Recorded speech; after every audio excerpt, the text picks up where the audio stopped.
Saudações, investidor! Tudo bem com você? Você está no canal Aportando Conhecimento? E no vídeo de hoje, a gente vai falar um jeito muito interessante de como investir em fundos imobiliários. E na verdade, para o investidor ele ter um retorno acima da média, ou seja, da média de mercado, para ele ser acima dos demais, ele precisa de duas coisas. A primeira é investir em bons ativos. E a segunda é ter uma boa gestão de portfólio. É saber a hora certa de comprar cada um dos ativos. E, na verdade, o que a gente vai falar nesse vídeo daqui é sobre ter uma boa gestão de portfólio, porque, na verdade, sobre como investir em bons ativos, a gente já meio que fala em quase todos os outros vídeos do canal. Então, nesse aqui, a gente vai dar um pouco uma mudada e vai falar sobre ter uma boa gestão de portfólio e quão importante é isso. E nada mais fácil para mostrar como ter uma boa gestão de portfólio, se não mostrar o jeito que eu faço. Então, eu particularmente invisto em ações aqui no Brasil, ações no exterior, que a gente vai chamar de estoque, em fundos imobiliários, e eu tenho um percentual alvo da minha carteira para cada um desses ativos. Então, eu quero ter 25% de ações internacionais, 37,5% de ações brasileiras e o mesmo percentual para fundos imobiliários. E o que vai acontecer então?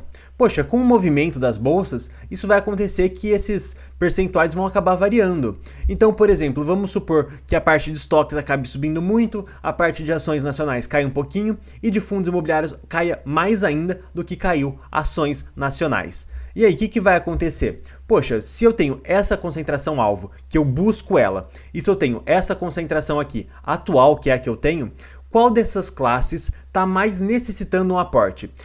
Qual dessas duas classes aqui mais precisa que eu coloque dinheiro para ela voltar para o percentual alvo?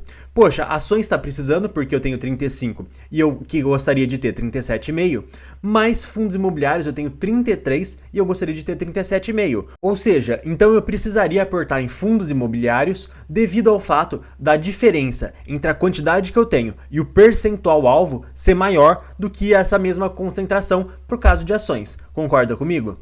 Então, na verdade, nesse caso, eu aportaria então em mais fundos imobiliários porque eles estão mais distantes do meu percentual alvo. Então, esse seria, ao meu ver, um movimento correto de se fazer. E isso daria uma facilidade muito grande, porque aí às vezes você vai chegar no mês e falar, nossa, em que eu vou aportar? Será que eu vou aportar em estoques, em ações? Usando essa técnica, fica muito mais fácil você entender sobre qual classe de ativo você tem que buscar um bom ativo para aportar. E qual que vai ser o resultado de você usar essa técnica no longo prazo? Bem, automaticamente você vai ter uma maior chance de aproveitar as melhores oportunidades, porque você vai estar sempre comprando o que está mais descontado e, consequentemente, o que vai ter um maior potencial de alta no futuro, porque você sempre vai estar descomprando o que acabou caindo mais ou subindo menos comparado às outras classes de ativos da sua carteira. Mas aí eu te pergunto, poxa, muita gente que acompanha aqui o canal não investe em ações, não investe em ações internacionais, só investe em fundos imobiliários.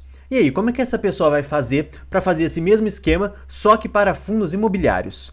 Bem, antes de tudo, você deve se inscrever no canal para ficar por dentro dos próximos vídeos, mas agora a gente vai responder essa dúvida daqui.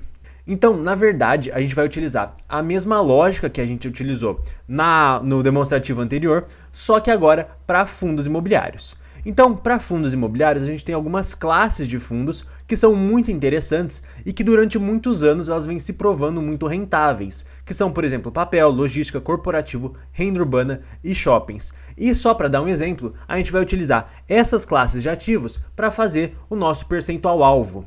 Então, por exemplo, vamos supor aqui o caso de fundos imobiliários de papel. Poxa, eu gosto bastante, então eu vou dar 2 bolinhas. Só que eu gosto mais de fundos de logística, eu acho que eles são mais interessantes, eles têm um maior potencial de valorização, então eu vou botar 3 bolinhas. Para corporativo, poxa, eu não gosto tanto, tem problema de vacância, é muito difícil ter um contrato atípico numa laje de escritórios, por exemplo, vou dar só 1 bolinha. Renda urbana também eu gosto bastante, acho que eles podem gerar muito valor no longo prazo, e shoppings também eu tô dando 3 bolinhas. Então, se você fizer isso, obviamente você vai preencher aqui com os percentuais que você acha correto para a sua classe de investimentos que você mais gosta, para a classe que você menos gosta.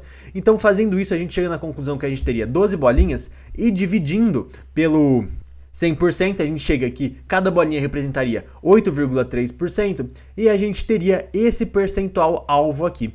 Então a gente teria, por exemplo, uma quantidade em papel, em logístico, em corporativo, renda urbana e shoppings, e a gente teria então um percentual alvo para cada um desses ativos. E aí, com base nesses percentuais que a gente acabou de criar, eu te pergunto: e aí, será que está na hora de comprar fundos imobiliários de papel? Será que é uma boa ideia? Será que não é? Poxa, no nosso percentual alvo, a gente diz que a gente quer ter 16,7% da nossa carteira em fundos imobiliários de papel.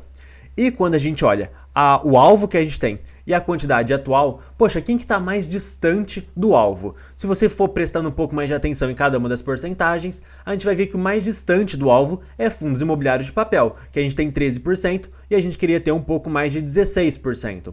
E aí fica mais fácil de responder a pergunta: será que é hora de comprar fundos imobiliários de papel? Bem, nesse exemplo daqui seria, porque a gente quer ter 16,7, tem apenas 13, é a classe mais descontada, então seria meio que óbvio a compra de fundos imobiliários de papel nesse caso daqui. Então esse é um jeito um pouco mais interessante de você fazer a gestão de portfólio da sua carteira.